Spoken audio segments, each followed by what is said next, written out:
दादरा और नगर हवेली, दमन और दीव के एडमिनिस्ट्रेटर श्री प्रफुल्ल भाई पटेल,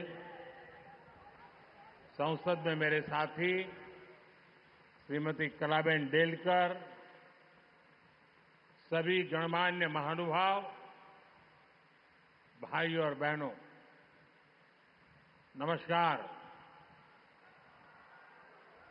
કેમ છો બધા? આજે તો કે ઉત્સાહ જોરદાર લાગે છે.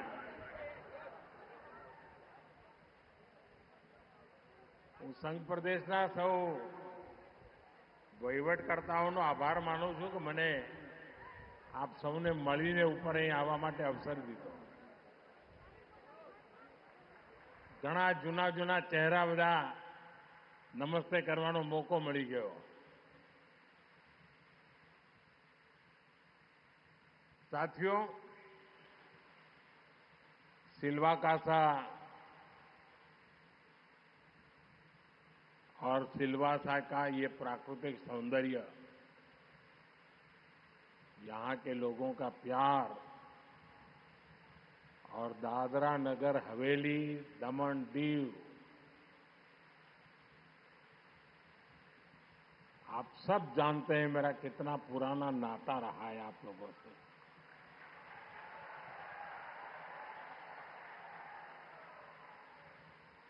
ये दशकों पुराना अपनापन यहां आकर मुझे कितना आनंद मिलता है, ये केवल मैं और आप ही जानते हैं. बहुत पुराने साथियों को आज मैं देख रहा था. वर्षों पहले मुझे यहां बहुत बार आने का अवसर मिलता था. सिल्वासा और पूरा दादरा नगर हवेली, दमन दीव, उस समय क्या हालत थे, कितना अलग था. और लोगों को भी लगता था कि समंदर के किनारे छोटी सी जगह, वहां क्या हो सकता है. लेकिन मुझे यहाँ के लोग, यहाँ के लोगों के सामर्थ्य पर भरोसा था, आप पर भरोसा था.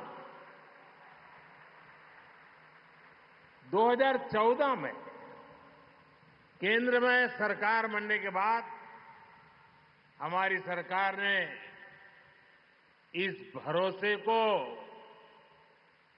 शक्ति में परिवर्तित कर दिया, उसे आगे बढ़ाया. और आज हमारा सिल्वासा, ये प्रदेश एक आधुनिक पहचान के साथ उभर रहा है. सिल्वासा एक ऐसा शहर बन चुका है जहां हर जगह के लोग रह रहे हैं. यहां का ये कॉस्मोपॉलिटन मिजाज ये बताता है कि दादरा नगर हवेली में कितनी तेजी से नए अवसरों का विकास हुआ है. साथियों, इसी विकास अभियान के तहत आज यहां 2,500 करोड़ रुपए से ज्यादा की अनेक परियोजनाओं का शिलान्यास और लोकार्पण किया गया है. Infrastructure, connectivity, health care, education और टूरिज्म, यानी एक प्रकार से हर क्षेत्र से जुड़े ढेर सारे प्रोजेक्ट इस क्षेत्र के विकास को और गति देंगे. यहां नए अवसर पैदा होंगे. मैं आप सभी लोगों को इन परियोजनाओं के लिए बहुत बहुत बधाई देता हूं।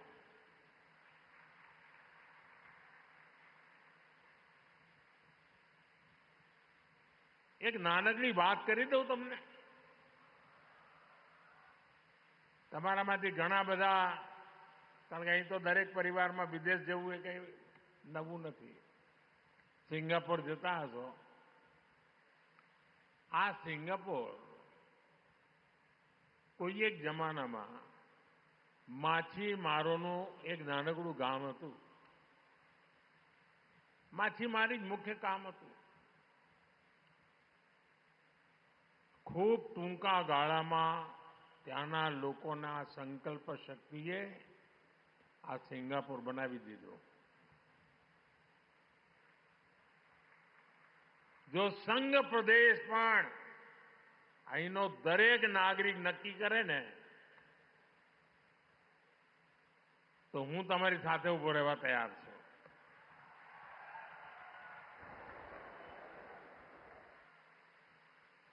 પણ તમારે ચાલવું પડે, પછી એવું નહીં। साथियों, दादरा और नगर हवेली, दमन और दीव हमारे लिए केवल एक केंद्र शासित प्रदेश नहीं है। ये संघ प्रदेश हमारा गर्व है, हमारी विरासत भी है। इसलिए हम इस प्रदेश को एक ऐसा मॉडल स्टेट बना रहे हैं जो अपने समग्र विकास, होलिस्टिक डेवलपमेंट के लिए जाना जाए। मैं चाहता हूं ये क्षेत्र जाना जाए अपने हाई टेक इंफ्रास्ट्रक्चर के लिए,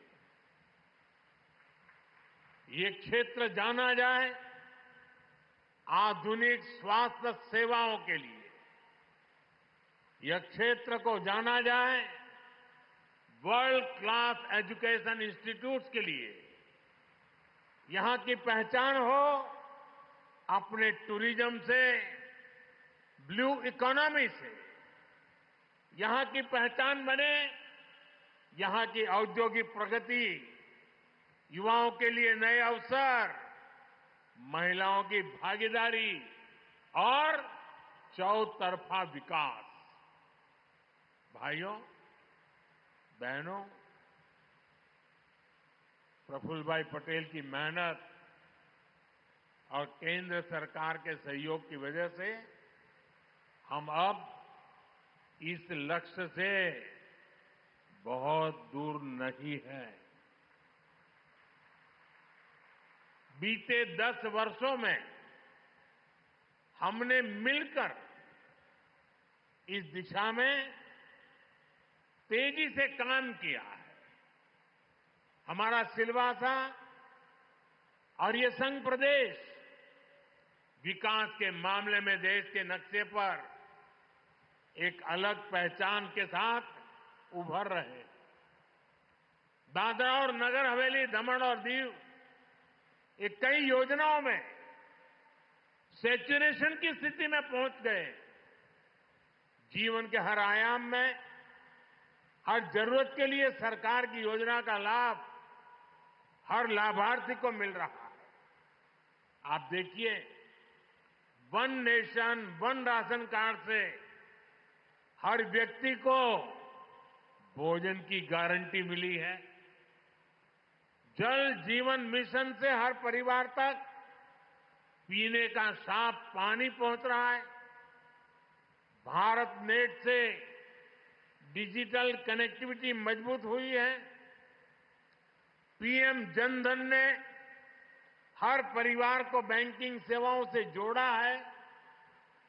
पीएम जीवन ज्योति बीमा और पीएम सुरक्षा बीमा योजना का लाभ हर लाभार्थी को मिल रहा है। इन योजनाओं की सफलता ने यहां के लोगों को विश्वास से भर दिया है। सरकार की योजनाओं से उनके जीवन में जो सकारात्मक बदलाव आए हैं उसके व्यापक प्रभाव दिख रहे हैं। अब हमारा प्रयास यह है कि स्मार्ट सिटीज मिशन, समग्र शिक्षा और पीएम मुद्रा जैसी योजनाओं में भी 100% 100% सैचुरेशन हासिल करें। ये पहली बार है जब जन कल्याणकारी योजनाओं को लेकर इस तरह सरकार खुद लोगों के पास जा रही है। इसका समाज के वंचित और आदिवासी वर्ग को बहुत ज्यादा लाभ मिला है।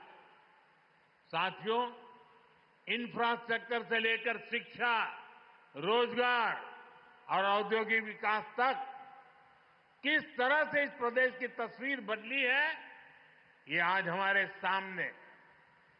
एक समय था जब यहां के युवाओं को हायर एजुकेशन के लिए बाहर जाना पड़ता था, लेकिन अब इस क्षेत्र में नेशनल लेवल के 6 इंस्टीट्यूट हैं। नमो medical college, Gujarat national law university, triple IT Diu, national institute of fashion technology, institute of hotel management and catering technology और दमन का इंजीनियरिंग कॉलेज। इन संस्थाओं के कारण हमारा सिलवासा और ये संघ प्रदेश एजुकेशन का नया हब बन गया।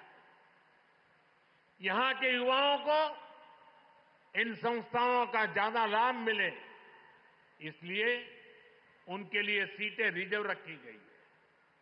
पहले मुझे देखकर खुशी होती थी कि एक ऐसा प्रदेश है जहां हिंदी, अंग्रेजी, गुजराती और मराठी इन 4 अलग अलग माध्यमों में पढ़ाई होती थी।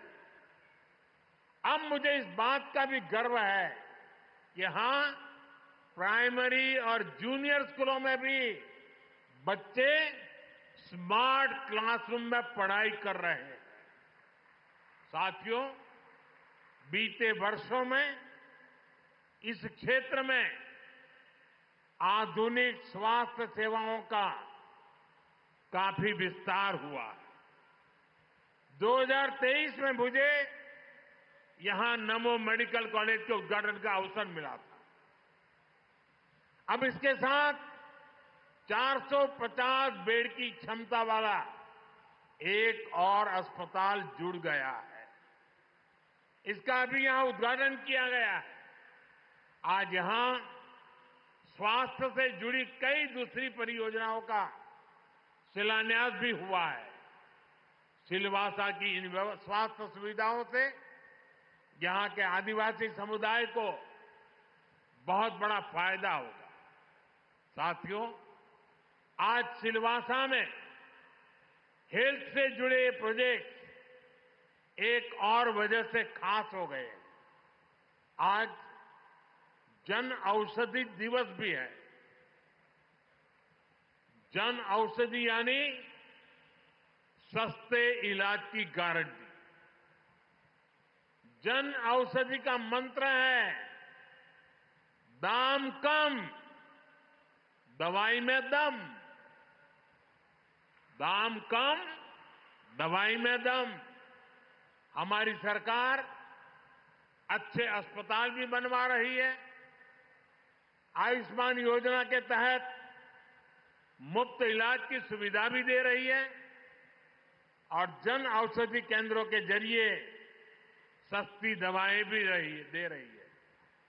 हम सब ने अपने जीवन में देखा है, अस्पताल में इलाज के बाद भी लंबे समय तक दवाओं के खर्च का बोझ रहता है। ये बोझ कम हो, इसके लिए देश भर में 15,000 से ज्यादा जन औषधि केंद्रों पर 80% तक कम कीमत पर लोगों को दवाइयां मिल रही है। 80% डिस्काउंट। बोलो, दादरा और नगर हवेली, दमन और दीव के लोगों को भी करीब 40 जन औषधि केंद्रों का लाभ मिल रहा है। आने वाले समय में हम देश भर में 25,000 जन औषधि केंद्र खोलने का लक्ष्य लेकर के आगे बढ़ रहे हैं। जब से ये योजना शुरू हुई है, तब से लेकर आज तक करीब 6,500 करोड़ रुपए की सस्ती दवाएं सरकार ने जरूरतमंदों को दी है। जन औषधि केंद्र खुलने से गरीब और मिडिल क्लास के 30,000 करोड़ रुपए से अधिक बचे हैं। जन औषधि केंद्रों की वजह से अनेक गंभीर बीमारियों का इलाज सस्ता हुआ है। ये इस बात का प्रमाण है कि हमारी सरकार सामान्य मानवीय की आवश्यकताओं को लेकर कितनी संवेदनशील है। साथियों, स्वास्थ्य से जुड़े इन महत्वपूर्ण विषयों के साथ ही मैं एक और अहम विषय उठाना रहा हूं। आप सब जानते हैं, आज जीवन शैली, उससे जुड़ी बीमारियां, लाइफस्टाइल डिसीज हमारे आरोग्य के लिए एक बड़ा खतरा बन रही है। एक ऐसी बीमारी है मोटापा, ओबेसिटी। एक कुर्सी पर बैठ भी नहीं सकते। આજુબાજુ જોવાનું નહીં હો। આ નહીં તો પછી મેં કહ્યું એટલે બધા આજુબાજુ જોશે કે મારી બાજુમાં વધારે વજનવાળા કોણ બેઠા છે।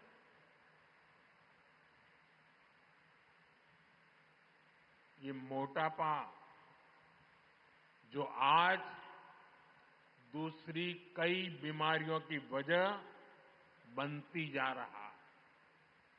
अभी हाल ही में मोटापे की समस्या पर एक रिपोर्ट आई है। ये रिपोर्ट कहती है कि 2050 तक 44 करोड़ से ज्यादा भारतीय मोटेपन, ओबेसिटी की समस्या से ग्रस्त हो जाएंगे। यह आंकड़ा बहुत बड़ा है। यह आंकड़ा डराने वाला है। इसका मतलब है कि हर 3 में से एक व्यक्ति ओबेसिटी की वजह से गंभीर बीमारियों की चपेट में आ सकता है। ये मोटापा जानलेवा बन सकता है। यानी हर परिवार में कोई एक व्यक्ति ओबेसिटी का शिकार होगा। ये कितना बड़ा संकट हो सकता है। हमें अभी से ऐसी स्थिति को टालने का प्रयास करना ही होगा। और इसलिए कई उपाय हो सकते हैं। मैंने एक आह्वान किया है और मैं आज आपसे वादा चाहता हूं। ये हॉस्पिटल तो अच्छा बना है, लेकिन मैं नहीं चाहता हूं कि आपको अस्पताल जाने का मुसीबत आ जाए। भले अस्पताल खाली रहे, आप लोग तंदुरुस्त रहे। मैं एक आपसे काम करना चाहता हूं। आप करेंगे? जरा हाथ ऊपर करके बताइए, करेंगे? મને એક વચન આપશો તમે, કરશો? બધા જરા હાથ ઉપર કરીને કો કરશો? 100% કરશો? આ શરીરનું વજન વધ્યા કરે ને જાડા જાડા થતા જઈએ ને, એમાંથી બચવા માટે એક નાનકડો ઉપાય। हम सभी को अपने खाने के तेल में 10% की कटौती करनी चाहिए। हमें हर महीने 10% कम तेल में काम चलाने का प्रयास करना है। यानी हर महीने जितना खाने का तेल लेते हैं, अभी से 10% कम खरीदना तय कर लो।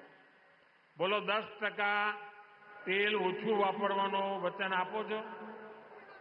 બધા હાથ ઉપર કરીને બહેનો કે ખાસ તો ભલે ઘરમાં ઠપકો ખાવો પડે પણ ઓછું કરશો? पक्को? मोटापा कम करने की दिशा में ये एक बहुत बड़ा कदम होगा।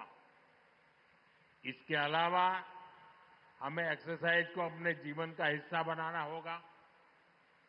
अगर आप हर रोज कुछ किलोमीटर पैदल भी चलते हैं,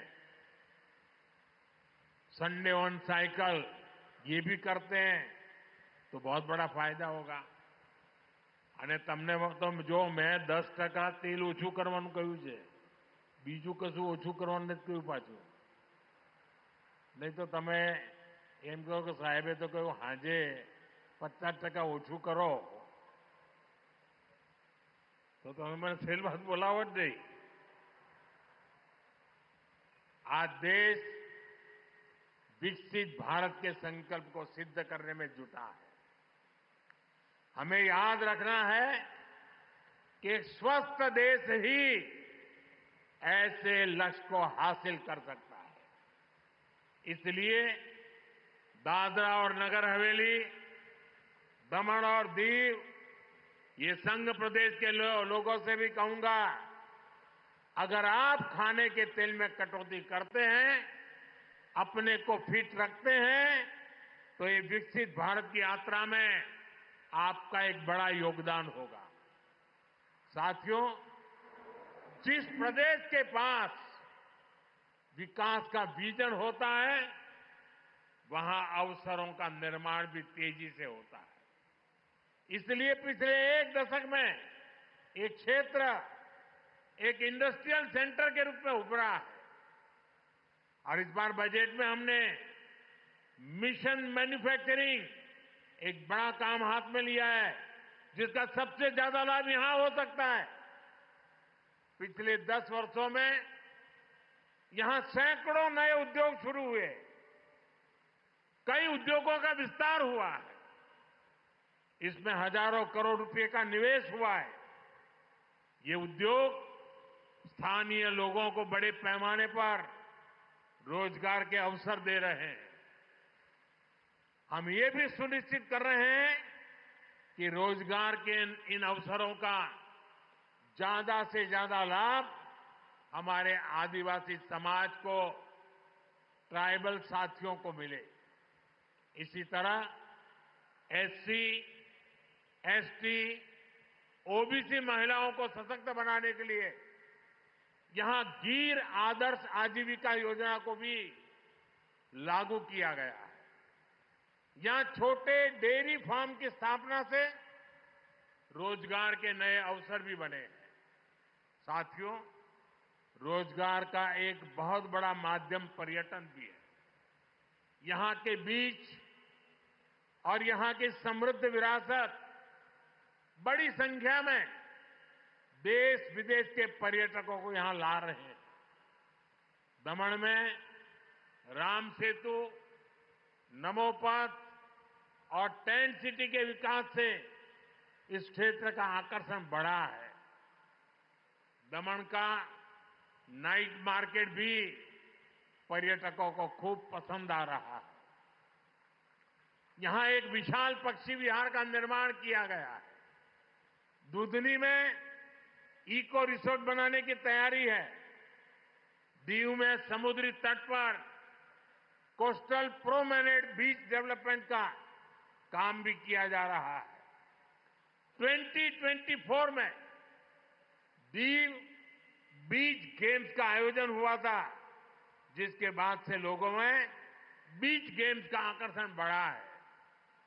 ब्लू फ्लैग मिलने के बाद दीव का घोघला बीच भी एक लोकप्रिय पर्यटन स्थल बन गया है और अब तो दीव जिले में केबल कार का विकास किया जा रहा है। ये भारत का पहला ऐसा हवाई रोपवे होगा जिसके माध्यम से अरब सागर का शानदार व्यू देखने को मिलेगा। यानी हमारा दादरा नगर हवेली और दमन दीव, हमारा ये संघ प्रदेश भारत के सबसे बेहतरीन टूरिस्ट डेस्टिनेशन में शामिल हो रहा है। साथियों, यहां जो कनेक्टिविटी के काम हुए हैं, उनकी भी इसमें बड़ी भूमिका है। आज दादरा के करीब बुलेट ट्रेन का स्टेशन बन रहा है। मुंबई दिल्ली एक्सप्रेसवे सिलवासा से गुजर रहा है। पिछले कुछ वर्षों में यहां कई किलोमीटर की नई सड़कें बनी है और 500 किलोमीटर से ज्यादा सड़कों का निर्माण चल रहा है। इस पर हजारों करोड़ रुपए खर्च किए जा रहे हैं। उड़ान स्कीम का फायदा भी प्रदेश को हुआ है। बेहतर कनेक्टिविटी के लिए यहां के एयरपोर्ट को अपग्रेड किया जा रहा है। यानी हमारी सरकार आपके विकास के लिए कोई कोर कसर बाकी नहीं छोड़ रही है। साथियों, मुझे खुशी है कि दादरा और नगर हवेली, दमन और दीव विकास के साथ साथ गुड गवर्नेंस और ईज ऑफ लिविंग वाले प्रदेश भी बन रहे हैं। एक समय था जब लोगों को अपनी समस्याओं के समाधान के लिए सरकारी दफ्तरों के चक्कर काटने पड़ते थे। आज यहां सरकार से जुड़े ज्यादातर काम मोबाइल पर केवल एक क्लिक से हो जाते हैं। इस नई अप्रोच का सबसे ज्यादा फायदा उन आदिवासी इलाकों को हो रहा है जिन्हें दशकों तक अनदेखा किया गया था। आज गांवों में स्पेशल कैंपों का आयोजन किया जाता है। लोगों की समस्याएं सुनकर वहीं समाधान का प्रयास होता है। मैं प्रफुल्ल भाई और उनकी टीम को ऐसे प्रयासों के लिए बधाई देता हूं। मैं आपको विश्वास दिलाता हूं कि दादरा और नगर हवेली, दमन और दीव के संघ प्रदेश के विकास के लिए हम निरंतर प्रयास करते रहेंगे। मैं एक बार फिर आज की विकास परियोजनाओं के लिए आपको बधाई देता हूं और जिस शानदार स्वागत आपने किया, जो अपने पर से जो प्यार दुलार दिया, जो स्वागत सम्मान किया, इसके लिए मैं संघ प्रदेश के सब नागरिकों का हृदय से आभार व्यक्त करता हूं। बहुत बहुत धन्यवाद।